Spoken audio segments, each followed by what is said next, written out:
Kinwestiyon ni Vice President Sara Duterte ang pagsalakay ng mga pulis sa ilang ari-arian ni Pastor Apollo Kibuloy kung saan nadamay ang ilang bata. Nako. Hit naman ng PNP. Grabe naman yung title ng News 5 talaga, oh.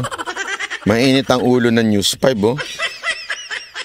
Ang dinidiscuss niya, sinabi ni VP Sara Duterte na huwag niyong gamitin ng dahas dahil may mga bata.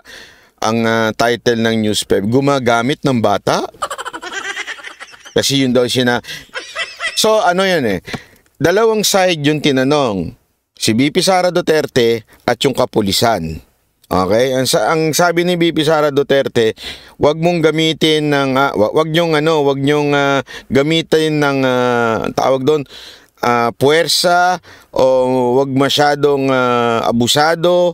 Basta ganun yung side ni VP Sara Duterte, mapayapa yung pagbigay ng waran. Ang side naman ng kapulisan, ginagamit ang mga bata na pangharang. Ano pinili ng TV5?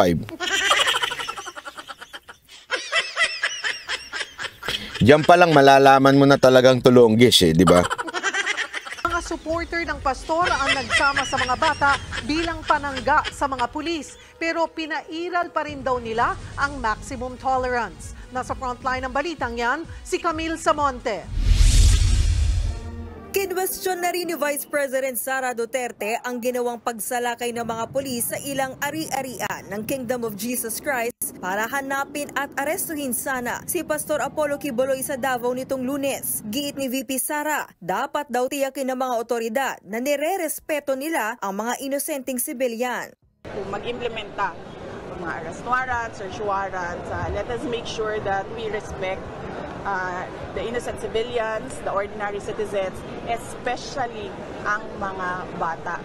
Because kanang trauma sa ingon-ana, kagubot sa pag-implement lang sa simpleng warrant of arrest. Wala ta kibaluon sa epekto ana sa ilahang pagdako. Una nang tinawag ng ama ni VP Sara na si dating Pangulong Rodrigo Duterte na excessive at unnecessary force ang nangyaring raid. Si Digong ang tumatayong property administrator ng KOJC. Pati si Senator Amy Marcos, personal daw nakita ang... So ito nga yung sinabi ni VP Sara na wag masyadong wag naman ganyan, wag naman po kayo...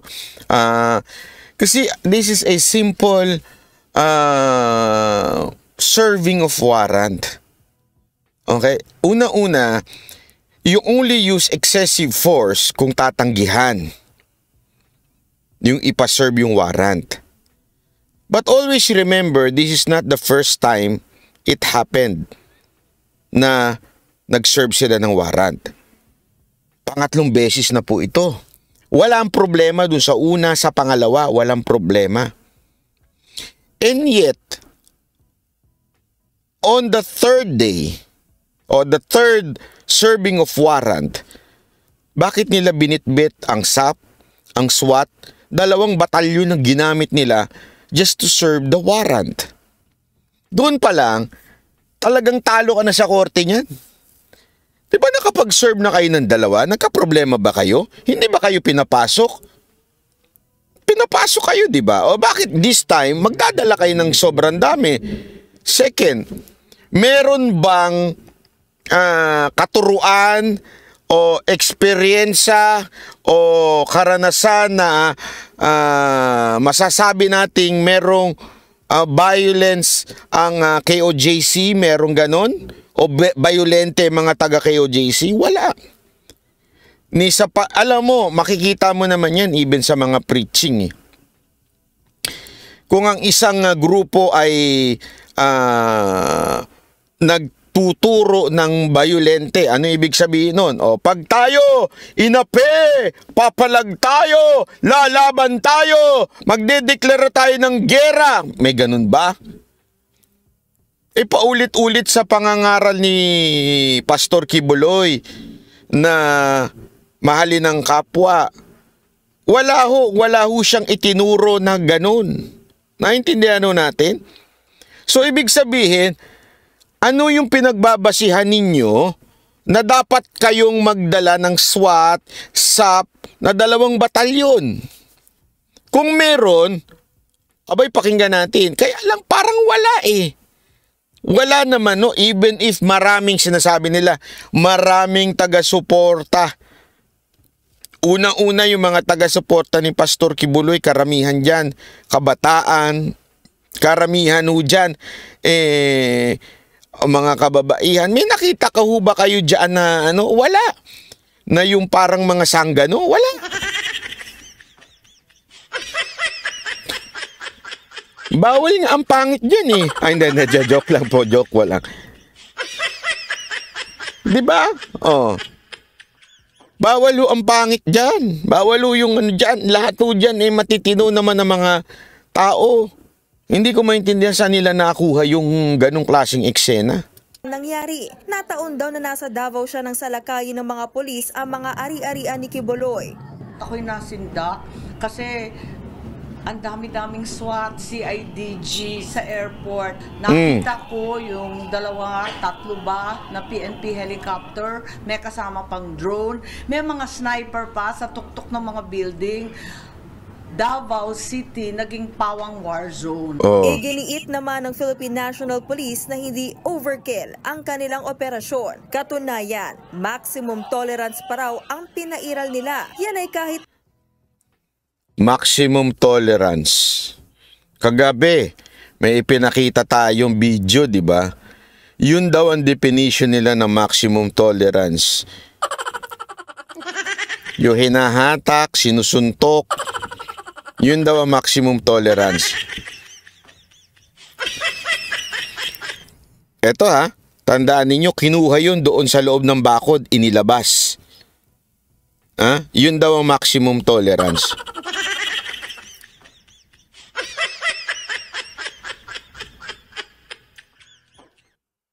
Yun daw po ang mapayapa.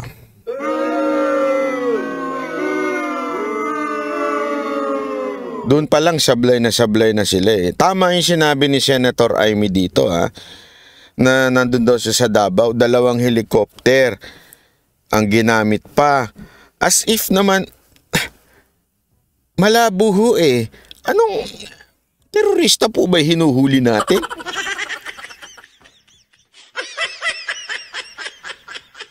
Terorista po ba ang hinuhuli natin? Hindi ho eh.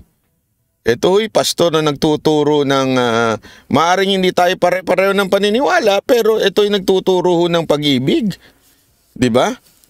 Hindi ko nga maintindihan. Anong klaseng basihan ninyo para masabi ninyong kailangan ng puwersahin to?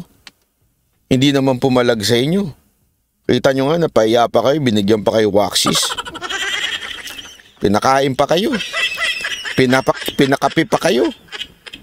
Tapos sasabihin nyo, tapos sabi pa ni Mike Tae, alam mo sabi ni Mike Tae, Jay Guevara yung best friend mo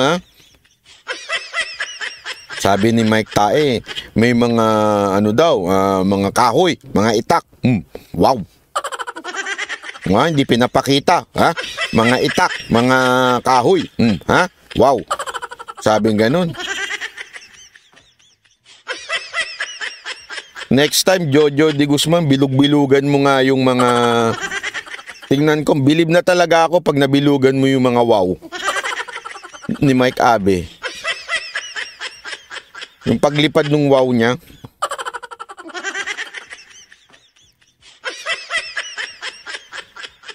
Diba? Ako lang talaga, nagtataka lang ako May mga itak-itak.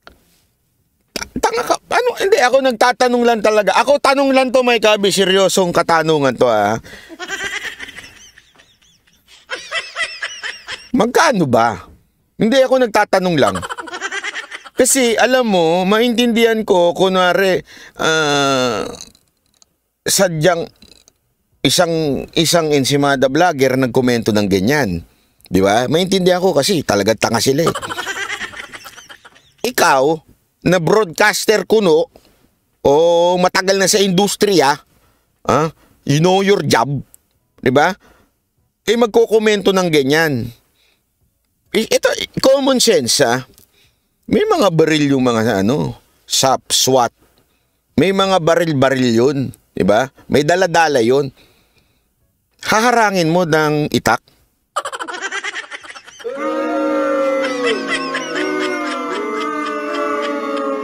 Anong tawag mo dun? Eh di wow. Excuse me. Tama, mali. Di ba? Tama. Hindi, ako, nagtatanong lang ako, ha? Alam mo, may mga baril yung daladala yung mga yun. SWAT to, full gear to. Naka-vest pa ito. Nakita nyo na may itsura nila, di ba? 2 batalyon. Tapos haharangin ng mga na may itak lang. May kahoy lang. Dito pa nga, tingnan nyo, ha? Ang hinanimbawa dito, maximum tolerance daw kahit binabasa na sila ng tubig. Tingnan nyo. Nakuhanan sa video ang pambobomba sa kanila ng tubig. Oh, tanungin ko kayo. Ikaw, TV5, pambobomba ba tawag dyan? Hindi, TV5, kung kayo nasa tamang kung sino man ang gumawa ng script na to, ha? Sagutin nyo ako, pambobomba ho ba yan? Yung ginagawa ng, parang pinaliliguan lang eh. Feeling ko nga, binabautismo lang nila eh. O baka naman na binabasbasa nila yung mga demonyo. Tingnan mo, bomba ba tawag dyan? Di ba dapat pag binomba ka yung talagang... Alam mo ba kung bakit bomba tawag doon? Hindi nyo alam. Ay sus, talaga kayo. Hirap sa inyo eh. Kaya binobomba ang tawag doon kasi pag tinamaan ka ng tubig na yun, mabobomba ka. Matatanggal yung damit mo, so bomba, ganon. Ano, ang hirap yung kausap. Gamit naman tayo ng utak. Yun ang ibig sabihin ng bomba. Pag binomba ka, mahuhubaran ka, di, bomba na ako, ganon. Oh. Kaya hindi tawag dyan bomba.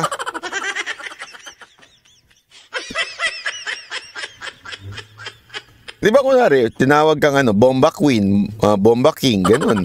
Naguhubad ka. Oh, kaya nga hindi tawag dyan bomba, pinaliliguan lang sila. Kasi hindi ka naman mabobombahan dyan eh, oh.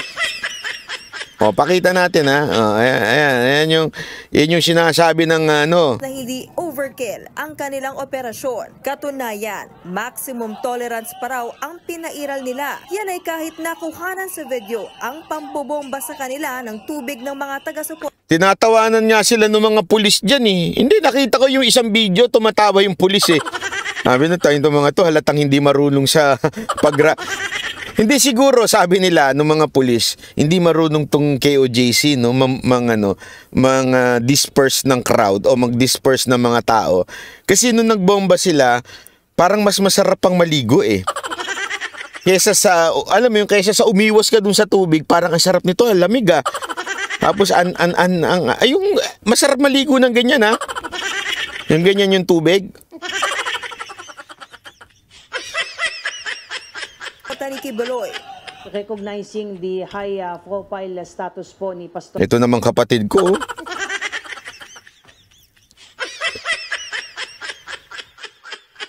Okay mahirap din yung ginagawa niya. Ha?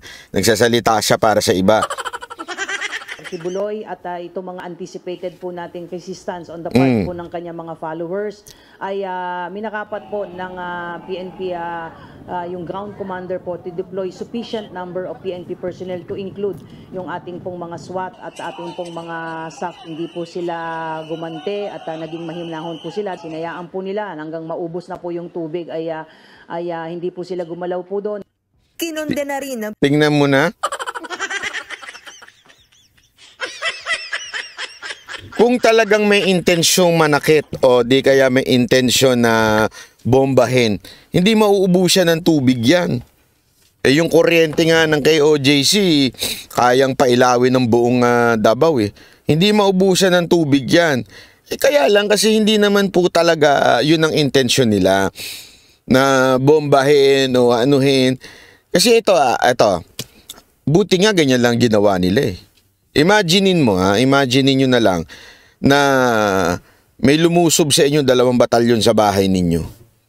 Ano magiging reaction mo? Tapos hinahanap sa iyo si Tebes, hinahanap sa iyo si Bantag, di ba? Na sandali, pakita muna ng warrant ninyo. Asan na yung warrant? Ang tagal na tinatanong dito yung warrant. Kaya nga papansinin nyo, madilim pa yun eh. Yung nangyaring kumusyon na yun, madilim yun. Kasi mga alas 3 o alas 4 ng umaga yun. Wala pa yung nagdala ng warrant. Ibig sabihin, nambulaga talaga sila. Ikaw nga naman, nandoon ka, mabubulaga ka ng ganyan na wala man lang pinipresenta sa'yo. Di ba mali yaman yun? Doon pa lang sablay na sila eh. PNP ang paggamit umano ng mga bata bilang pangharang nang sumalakay sila. Gumamit noon ng bata, wala talaga sa hulog tong tagapagsalita ngayon ng PNP.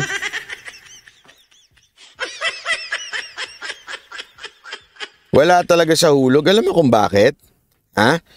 Kasi nga po, una-una, marami talagang bata dyan. May tirahan dyan eh. Tuwan-tuwa nga sila Coach Oli dyan tsaka si Boss Dada, lalo na pag lumalabas yung mga taga-Ukraine eh. Hindi ko alam pati yung iba pa mga vlogger na nagpupunta dyan. Pag lumalabas na yung mga taga-Ukraine, yun talaga ini-interview araw-araw.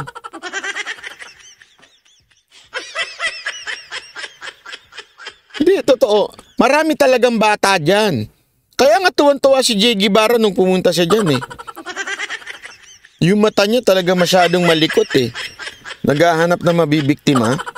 Sabi ko, Jay Guevara, wag kang ganyan. Ito'y banal na lugar. Naghahanap ka na naman na mabibiktima dyan na bata. Hiling mo talaga sa bata.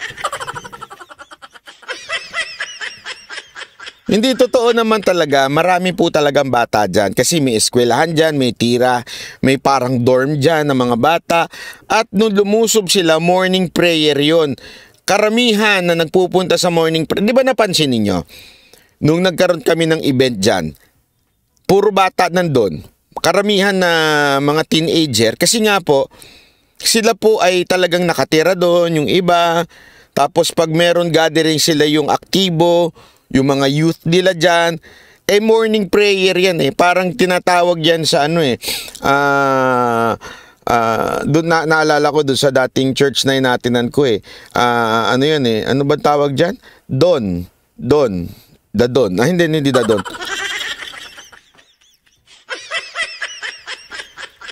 Ano bang tawag doon mo ka? Yung doon ng sinasalubong yung umaga ng panalangin.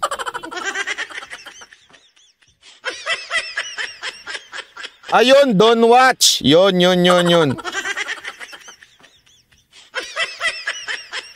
Don't Watch ang tawag doon. Yun. Nagpupunta pa ako dati doon eh. Tapos pag tapos na pag-amen ng pastor, nagigising na ako. Joke lang. Oo. So sa kanila meron din silang ganyan. Devotional prayer nga lang ata ang tawag nila doon. So ibig sabihin nun, talagang mga bata, sila kasi yung mga aktibo eh. Alam mo naman, pag mga bata, mga aktibo yan, di ba? Kaya may mga bata. Hindi ibig sabihin, sinangkalan yung mga bata doon. At alam mo, yung mga bata dyan, sobrang mahal na mahal nila si Pastor. Di ba? Kung maalala nyo doon sa anniversary, nagpakain pa sila ng mga bata dyan. Ang dami mga bata. Ganyan talaga dyan. Kaya nga pansinin nyo, every birthday ni Pastor dyan, ginagawa niyang parang Disneyland dyan KOJC. Kasi marami talaga silang mga bata dyan. Nako, grabe ho. Ito, tuloy. Sa Glory Mountain, mabuti na lang daw at walang nasaktan sa nangyari. Nakikiusap po tayo sa mga magulang po ng mga bata pong ito na alalahanin din po natin. Tayo po dapat ang unang pumoprotekta sa ating mga maliliit na anak. Sa kabuuan, 6 ang dinala. Tingnan mo yung mga suot nila Full battle gear talaga eh. Sa ano lang eh, itong mga ganito. Tapos pastor yun Alam niyo ba kung ilang taon na si Pastor? 70. Mahigit na. 70. Ibig sabihin ng haba na ng panahon niya na wala ho siyang record of being a violent man. And yet, ganyan ang treatment na ginawa. At the same time, pangatlong beses na yan. Una at pangalawa, wala si Pastor dyan. Babalik siya dyan sa pangatlo para mahuli siya? Doon pa lang medyo malalaman mo nang hindi talaga ang purpose hulihin si pastor dyan. Ang purpose talaga niyan, takutin. Ako nga, isang ang analyzation ko dito. Ito ay nagsisimbolo na any religious organization that would try to fight against the government, ganito ang mangyayari sa inyo. Di ba? Sa tingin ko, yan ang isa sa mga dahilan kung bakit ginawa yan. Kasi sinampulan na nila yung mga politiko, mga political leaders, pumapalag kayo, ganito ang mangyayari sa inyo. Masususpende kayo, matatanggal kayo.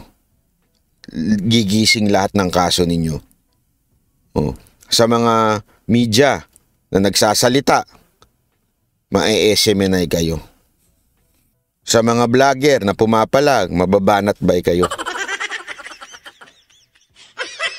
Kakasuhan, ibig sabihin, ganun. At sa mga religious organization, maki-KOJC kayo. Yun ang sa tingin kong ginagawa ng pamahalaan na ito para talagang alam mo yung matakot kung sino man ang papalag dun sa kanilang plano na manatili panghabang buhay. Hindi, yun ang sa tingin ko talaga di ba? Yung mga nagko-comment, pasensya na, hindi ko mabasa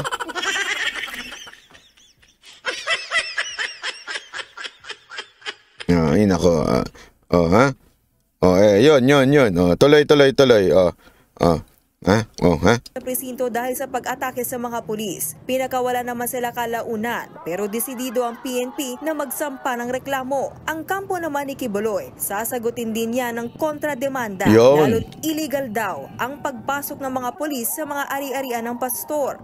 There is that great probability po because we are looking at Article 269 of the Revised Penal Code, unlawful arrest. There is also a probable violation of Article 132, which is interruption of religious worship. The destruction of the fence can also constitute as malicious mischief. Nako! Nang tanungin naman ang abogado kung nasaan ang pastor, sinabi nitong hindi siya sigurado kung nasa Pilipinas pa si Quiboloy. Whether or not he is in the Philippines or already abroad, I cannot say with certainty. But I communicate with his leaders every day. Dito nasunog yung tatlong na yun.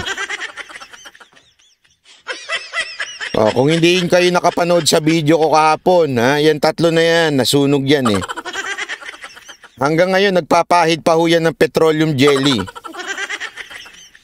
Panoorin nyo sa video ko kahapon yan. Are you a lawyer? Oo, yan dyan, nadali siya. Let's cut the cake into half. Ngayon nga, balita ko hanggang ngayon, pinag-uusapan pa nila yung pagkasunog nila Sabi siguro nila sa isa't isa, next time nga, mga tol, mga tropa, mag-research muna tayo. Nagmukha tayong kahapon Unlearned.